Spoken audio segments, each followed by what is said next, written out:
Por o pouco que eu sei, eu nasci aqui na Ilha do Ferro, hein? Isso foi em 1960, hein? Dia 3 de outubro. Eu vim no Rio São Francisco, numa cheia grande que deu aí. Sou libriana, não, sou indecisa. Não sou nem do amarelo. Cada um para sempre.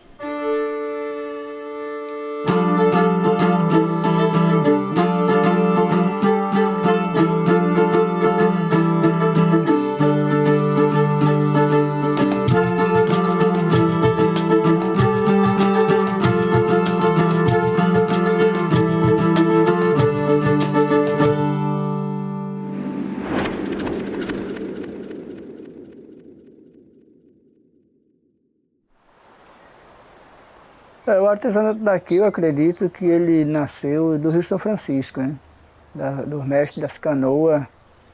E quando a gente era jovem, eu e tantos outros, a gente ia para o rio com as canoinhas, navegar com as canoinhas pequenas como fosse uma grande, né? E essas canoinhas pequenas eram os mestres das canoas que faziam, né? Que era uma obra de arte que ainda hoje algumas pessoas ainda fazem essas canoas, né? Como a canoa de tolda e as outras. E eu comecei fazendo essas canoinhas, né? Para brincar no Rio São Francisco, né? E depois daí o meu irmão também, ele fazia umas canoinhas pequenas, levava para Maceió para vender. E depois daí foi que eu, com mais um tempo, eu comecei fazendo as cabeças, né, de boneco, né?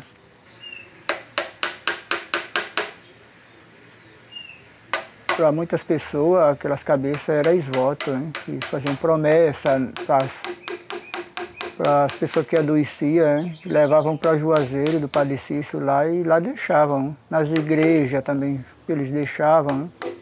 Nas catatumbas, nas beiras da estrada, muita gente deixava essas peças, né?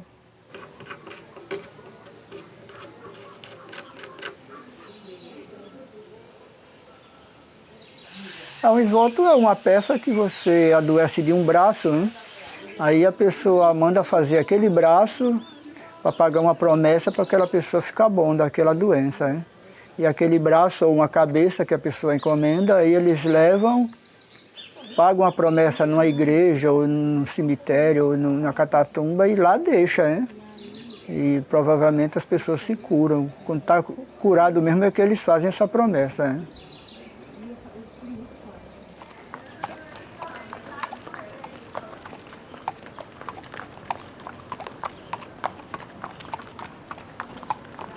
Sempre eu falo que o artesanato ninguém aprende com outra pessoa, né? Essa história eu não acredito, né? Porque eu tenho filhos que foram embora daqui, trabalhavam aqui e nunca fizeram nada, né? Porque eu acredito que isso é uma geração de família, né? Porque meu avô tinha 2 canoas no Rio São Francisco, grande, canoa de tolda, né? Meu pai era um bom carpinteiro, trabalhava em várias artes de madeira, né? Não nessa de hoje para vender, era um trabalho diferente, de fazer casa de madeira, curral, carro de boi, né? Não deixava de não ser uma arte de madeira, né? E aqui, quase todas, eu acho que todos os artesãos de Ilha do Ferro, você vai olhar lá no fundo, o avô dele, o bisavô, era mestre de canoa, né?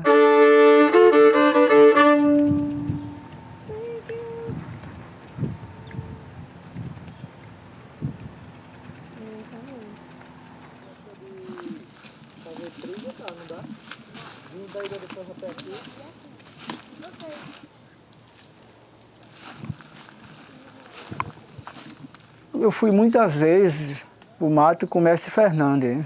Fui para a feira com ele, com o mestre Fernando, hein?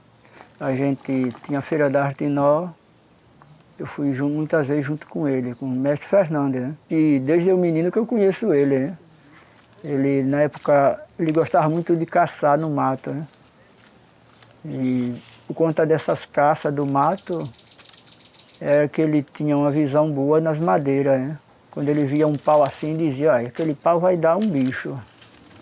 E ele só via no mato, né? Tirando madeira, caçando.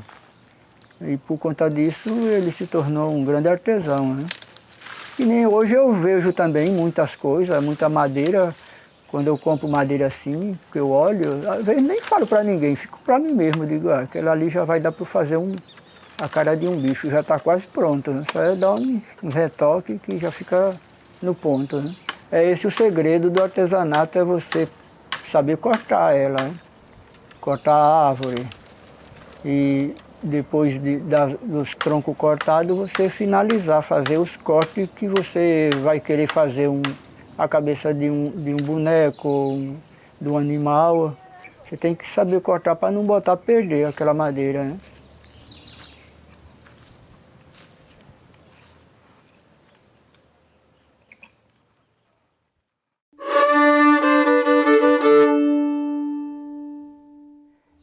Eu falo e digo de vez em quando às pessoas que numa equipe de 10 pessoas que trabalha, eu acho que não existe o melhor. Todo mundo são bons, cada um no seu trabalho, né?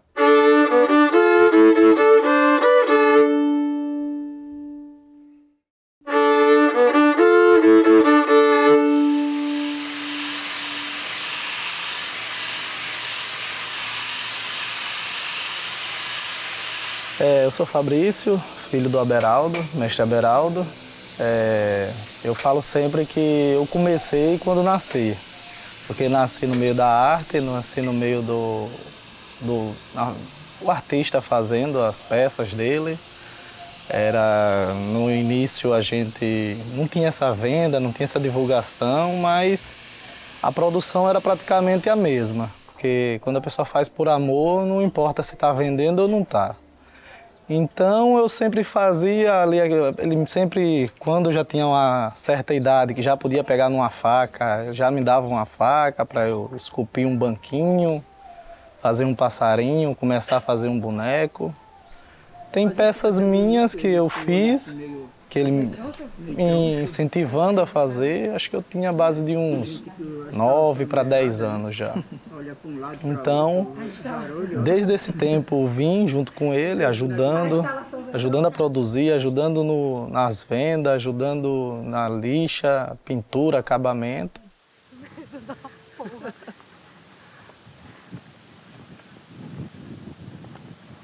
Olha o vento bom. Muitas pessoas chegavam aqui e diziam, Aberaldo, e aí como é que está aqui?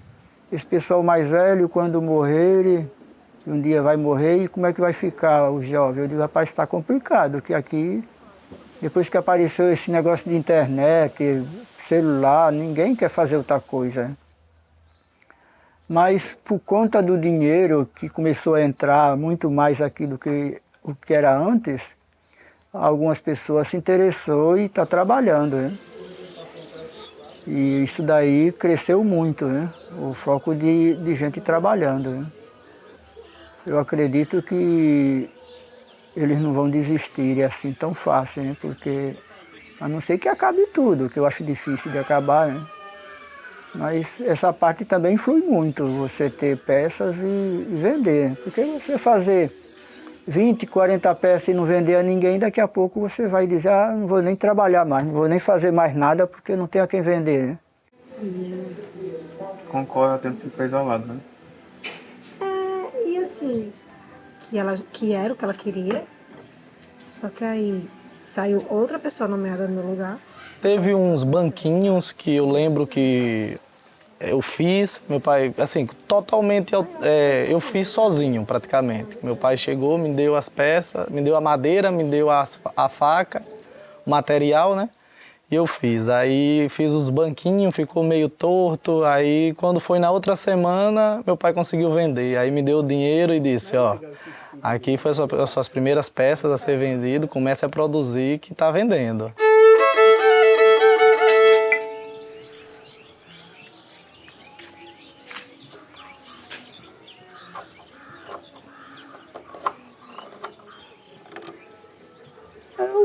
Que nem eu sempre falo, rapaz, eu já sou um cara que não sou mais novinho, né? Já tenho mais de 60. Né? O que eu fizer daqui para frente, para mim vai ser tudo ótimo, vai ser bom, né? Daqui para frente, que eu ganhe mais dinheiro, que ganhe menos, para mim Isso para mim já é o suficiente para mim, né? Por que eu já fiz e por que eu era antes, né?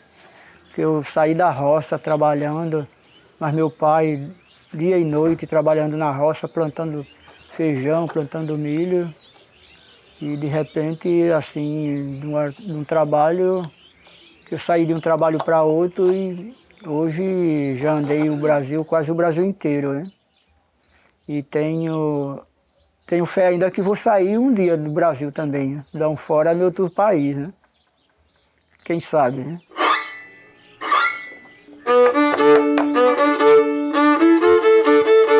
Quando eu vim morar aqui, eu acho que não tinha 10 pés de árvore aqui dentro, né?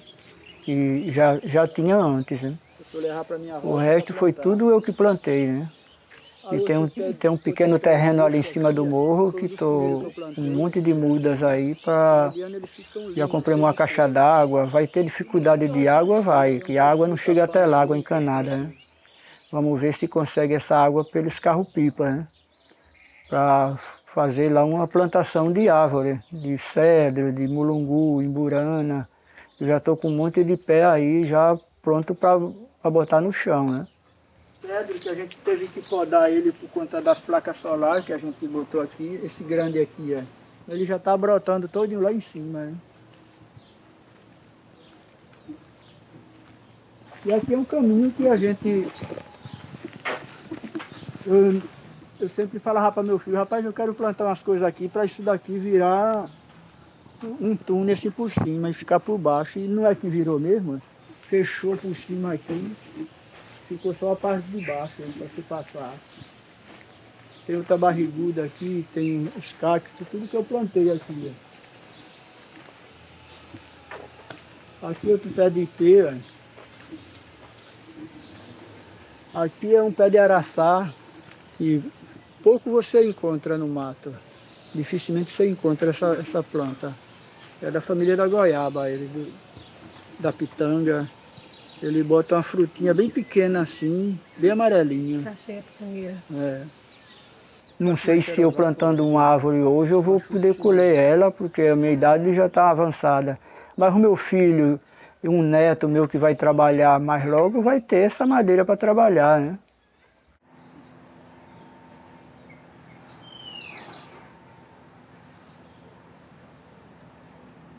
Esse entalho que ele faz, o estilo dele, eu acho muito importante não acabar a partir do momento que ele não puder mais fazer peças, né? Então eu acho muito importante eu dar uma continuidade, porque aqui só tem eu aqui em casa, a minha irmã às vezes ajuda mais na pintura, mas de esculpir só tem eu. Eu acho muito importante e bem mais gratificante e bem mais sortudo, na verdade, de eu ter herdado esse lado, que é muito bom. É muito bom esculpir, é muito bom a arte, é uma das coisas que eu mais gosto, tanto que eu saí daqui para trabalhar em outra área, retornei para cá porque é isso que eu gosto, é isso que eu quero fazer.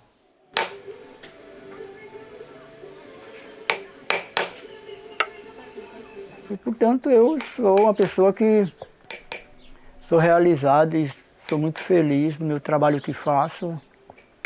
E Deus me ajudar que eu tenha saúde daqui para frente, eu vou continuar trabalhando até onde der para ir, né?